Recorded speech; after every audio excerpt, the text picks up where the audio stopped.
AudioJungle.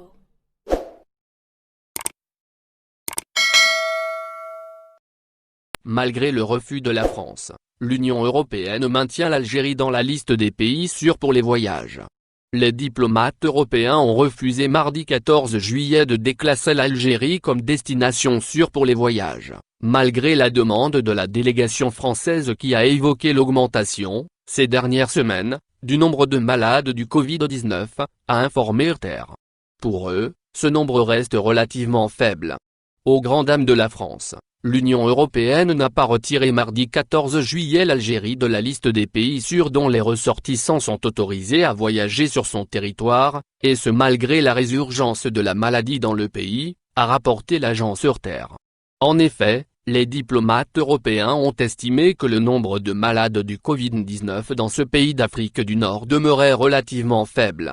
La France, principal partisan de la radiation de l'Algérie de la liste, a déclaré lors de la réunion qu'elle adopterait des mesures nationales pour bloquer les arrivées des Algériens sur son territoire, a affirmé un responsable de l'Union européenne, cité par le média.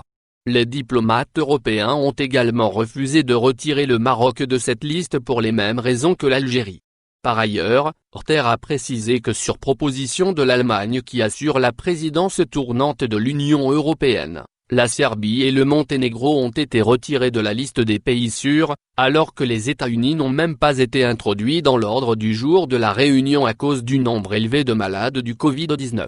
Ainsi, les trois pays maghrébins, à savoir l'Algérie, le Maroc et la Tunisie, demeurent des pays sûrs pour l'Union européenne aux côtés de l'Australie, le Canada, la Chine, la Géorgie, le Japon, la Nouvelle-Zélande, le Rwanda, la Corée du Sud, la Thaïlande et l'Uruguay.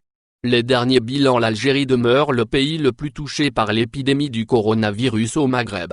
En effet, le dernier bilan officiel annoncé mercredi 15 juillet a fait état de 20 770 cas confirmés, dont 14 792 guérisons et 1040 décès. Enfin, la Tunisie, le pays qui s'en sort le mieux, a annoncé mercredi un cumul de 1319 cas de contamination confirmés depuis le début de la maladie. La Tunisie est classée parmi les pays qui ont le mieux géré cette crise sanitaire à l'échelle mondiale. N'oubliez pas, abonnez-vous à notre chaîne Info Electro et activez les notifications pour recevoir nos publications en temps réel.